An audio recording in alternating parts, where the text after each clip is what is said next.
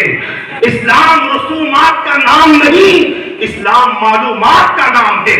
یہ تقریبات یہ اپنے وقت پر ہوتی رہیں گی. ہر سال صرف 12ویں شب میں جمع ہونا, یہ دین ایک رات سے نہیں آتا, بلکہ یہاں تو تمہیں محبت ڈالی جاتی ہے کہ اس ایک رات میں جب تمہارے اندر اتنا عشق رسول آیا ہے, زندگی کی ہر رات محبت رسول میں گزارو, ہر رات عشق رسول میں گزارو, ہر رات رسول کی تعلیم حاصل کرتے ہوئے گزارو. کیونکہ وہ رات جو نبی کے دین کے ساتھ میں گزرتی ہے, ایک مسئلہ شریعت کا سیکھ کر بندہ سو جاتا ہے, پوری رات عبادت سے اس کے لیے بہتر ہو جاتا ہے, پوری رات نوافل سے اس کے لیے بہتر ہو جاتا ہے.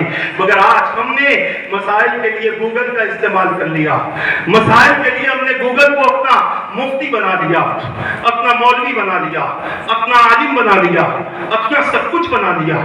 بغیر اس کے ہماری زندگی نہیں. میں کہہ رہا ہوں, اچانک کسی کو سمجھ میں نہیں آتا, فوری گوگل سے پوچھتے ہیں. عرفان قادری نے ایسے کہا, بتاؤ گوگل تم کیا کہتے ہو, بتاؤ گوگل تم کیا کہتے ہو. گوگل صرف انفارمیشن دے سکتا ہے, تعلیم نہیں دے سکتا, تربیت نہیں دے سکتا, تمہارے اندر دینی مزاج پیدا نہیں کر سکتا. دینی مزاج پیدا کرنا ہو ورنگل کی سرزمین پر ہو, ترجمان اہل سنت کی خدمت میں بیٹھا کرو. یہاں بیٹھو گے تو تمہیں دین ملے گا, تمہیں تربیت ملے گی. صرف تعلیم نہیں بلکہ تصوف بھی ملے گا, صرف شریعت نہیں بلکہ طریقت بھی ملے گی. ضرورت اس بات کی ہے کہ تم گوگل سے نہ پوچھو, یہ گوگل بعد میں آیا ہے, قرآن پہلے آیا ہے. گوگل جو بتا نہیں سکتا, قرآن نے وہ بتا دیا ہے. گوگل جو سمجھا نہیں سکتا, قرآن نے وہ سمجھا دیا ہے. گوگل جو تمہیں کچھ کہہ نہیں سکتا, قرآن نے وہ کہہ دیا ہے. گوگل تمہیں نہیں بتا سکتا کہ قیامت کے بعد کیا ہوگا, قرآن بتاتا ہے قیامت کے بعد کیا ہوگا. جنتیوں کے ساتھ کیا ہوگا یہ قرآن بتاتا ہے, جہنمیوں کے ساتھ کیا ہوگا یہ قرآن بتاتا ہے, نیک بندوں کے ساتھ کیا ہوگا یہ قرآن بتاتا ہے, اور جنت میں مختلف قسم کے لوگوں کے ساتھ کیا ہوگا یہ قرآن بتاتا ہے. جنت میں کوئی ایک درجہ مسلمانوں کا نہ ہوگا, بلکہ سب سے بڑا درجہ مقربین کا ہوگا, مقبولین کا ہوگا, متقین کا ہوگا. یہ وہ لوگ ہوں گے کہ جو جنت کے لیے عبادت نہیں کرتے تھے, خدا کی دید کے لیے عبادت کرتے تھے. اسی لیے جنت میں رہ کر بھی انہیں سکون میسر نہیں آئے گا. اللہ فرمائے گا فرشتوں جاؤ, جا کر پوچھو تو صحیح آخر کیا بات ہے, یہ بندے جنت میں سکون سے کیوں نہیں ہے. فرشتے آ کر پوچھتے ہیں, اللہ پوچھتا ہے جنت میں سکون سے کیوں نہیں. وہ کہتے ہیں اللہ جانتا ہے کہ ہم کیوں نہیں, مگر پھر بھی ہماری زبان سے اظہار کروانا چاہتا ہے. فرشتوں جاؤ رب سے کہو وہ جانتا ہے ہم نے جنت کے لیے عبادت نہیں کی, جنت کے محل بہن کے لیے عبادت نہیں کی، جنت کی حوروں کے لیے عبادت نہیں کی، جنت کے غلمان کے لیے عبادت نہیں کی، جنت کی شراب شہد پانی کے لیے ہم نے عبادت نہیں کی، ہم نے تو اللہ کو دیکھنے کے لیے عبادت کی ہے، اللہ کے دیدار کے لیے عبادت کی ہے۔ اللہ فرمائے گا لے آؤ جنت کے بازار میں سارے پردے ہٹا دو اور میرا دیدار کروا دو۔ بتانا ہی چاہتا ہوں مسلمانوں، یہ چیز تمہیں گوگل نہیں بتائے گا، یہ چیز تمہیں قرآن بتائے گا، یہ چیز تمہیں مصطفیٰ بتائیں گے، رسول بتائیں گے کہ قبر کے اندر کس کے ساتھ کیا ہونا ہے۔ یہ گوگل سے پتہ نہیں چلتا، یہ قرآن سے پتہ چلتا ہے اور مصطفیٰ جان رحمت صلی اللہ تعالیٰ علیہ وسلم کی ذات مبارکہ سے پتہ چلتا ہے۔ مگر آج کا عالم یہ ہے کہ ہم نے قرآن کو بھی چھوڑ دیا، ہم نے ایمان کو بھی کمزور کر دیا۔ کس کس کا ایمان مضبوط ہے ہاتھ اٹھانے کے لیے نہیں کہوں گا، چند حدیثیں میں آپ کے سامنے پیش کروں۔ جب بھی ایمان کی بات آتی ہے ہمارے اکابرین، میں تنقید نہیں کر رہا بلکہ میں ان کی اجازت سے گفتگو کروں گا، ہمارے اکابرین کہتے ہیں جب بھی ایمان کی بات آتی ہے فاروق اعظم رضی اللہ تعالیٰ عنہ کا واقعہ پیش ہوتا ہے۔ حضور کی خدمت میں حاضر ہوئے، اچانک میرے آقا نے پوچھا اے عمر بتاؤ ہم سے کتنی محبت کرتے ہو؟ حدیث پاک کا معنی اور مفہوم ہے اے عمر بتاؤ ہم سے کتنی محبت کرتے ہو؟ فاروق اعظم نے عرض کیا حضور اپنی جان کو چھوڑ کر ہر چیز سے زیادہ میں آپ سے محبت کرتا ہوں۔ میرے آقا نے خاموشی اختیار کر لی، وہ سمجھدار تھے، فاروق اعظم تھے، سمجھ گئے کہ حضور کی خاموشی بلا وجہ نہیں ہے، فوری عرض کرنے لگے حضور اپنی جان سے زیادہ میں آپ سے محبت کرتا ہوں۔ میرے آقا نے فرمایا عمر اب تمہارا ایمان کامل ہو گیا، اب تمہارا ایمان مکمل ہو گیا۔ عزیزان ملت اسلامیہ، اب اگر ہم اسی ایک حدیث پر گفتگو کریں، اس کے علاوہ تو سینکڑوں حدیثیں ہیں جس میں حضور نے ایمان کا ذکر فرمایا۔ کہیں فرمایا کسی سے محبت کرنا اللہ کے لیے ایمان ہے، کسی سے دشمنی کرنا اللہ کے لیے ایمان ہے، یعنی اللہ کے لیے کسی سے دشمنی کرو یہ بھی ایمان ہے، کسی کو کچھ دینا اللہ کی رضا کی خاطر یہ ایمان ہے، اور کسی سے کچھ لے لینا اللہ کی رضا کی خاطر یا کسی کو دینے سے اپنے آپ کو رک جانا یہ بھی ایمان ہے۔ فقد استکمل الایمان، حضور نے فرمایا اگر عربی عبارتیں پیش کروں کافی وقت درکار ہے، میں صرف اشارے دیتے ہوئے آگے بڑھوں۔ جہاں اللہ سے رشتہ بندگی کی بات آئی اللہ کے رسول نے ایمان کا خلاصہ فرمایا، جہاں اپنی ذات سے رشتہ غلامی کی بات آئی اللہ کے رسول نے ایمان کا خلاصہ فرمایا، اور جہاں اللہ کے بندوں سے ایمان کی بات آئی اللہ کے رسول نے اس کا بھی خلاصہ فرما دیا۔ کیا آپ نے کبھی یہ نہیں سنا میرے آقا نے فرمایا کہ وہ شخص کامل مومن نہیں ہو سکتا جو خود پیٹ بھر کر کھاتا رہے اور اس کا پڑوسی بھوکا ہو، وہ کامل مومن نہیں ہو سکتا۔ ایمان صرف اللہ کی ذات رسول کی ذات کے ساتھ خاص نہیں بلکہ حضور نے اللہ کے بندوں کے ساتھ بھی اس کی کیفیتوں کو ظاہر فرمایا۔ مگر آج ہمیں کیا پتا ہے ایمان کی بات ہوتی ہے ایک حدیث ہمارے ذہن میں آتی ہے، چلو اسی حدیث پر بات کریں۔ حضور نے فرمایا لا یؤمن احدکم حتی اکون احب الیہ من والدہ وولدہ والناس اجمعین، او کما قال النبی علیہ الصلوۃ والسلام، کہ وہ شخص کامل مومن نہیں ہو سکتا جب تک کہ وہ مجھے اپنے والدین، اپنی اولاد، تمام لوگ یہاں تک کہ جان سے زیادہ وہ مجھے محبوب نہ بنا لے، اس وقت تک وہ مومن نہیں ہو سکتا۔ جان سے زیادہ محبوب بنانے کا مقصد کیا ہے، مطلب کیا ہے، معنی کیا ہے؟ معنی یہ ہے کہ ہمارا جسم بھی حضور کی اطاعت کے حوالے ہے، ہماری جان بھی حضور کی اطاعت کے حوالے ہے۔ ہم اپنی جان کو اپنی مرضی سے استعمال نہیں کر سکتے، ہم اپنی جان کو اپنے شوق سے استعمال نہیں کر سکتے، ہم اپنی جان کو اپنی خواہش کے مطابق استعمال نہیں کر سکتے۔ تمہاری جان بھی استعمال ہو تو مصطفیٰ کی وجہ سے استعمال ہو، حضور کے فرمان کے مطابق استعمال ہو۔ اب حضور نے جان کو کہاں استعمال کرنے کا حکم دیا تو آپ کو میں بتاؤں زیادہ تفصیل میں نہ جاتے ہوئے اس جان کو مسجدوں میں استعمال کرنے کا حکم دیا، تلاوت قرآن کرتے ہوئے اس جان کو استعمال کرنے کا حکم دیا، حقوق اللہ ادا کرتے ہوئے اس جان کو استعمال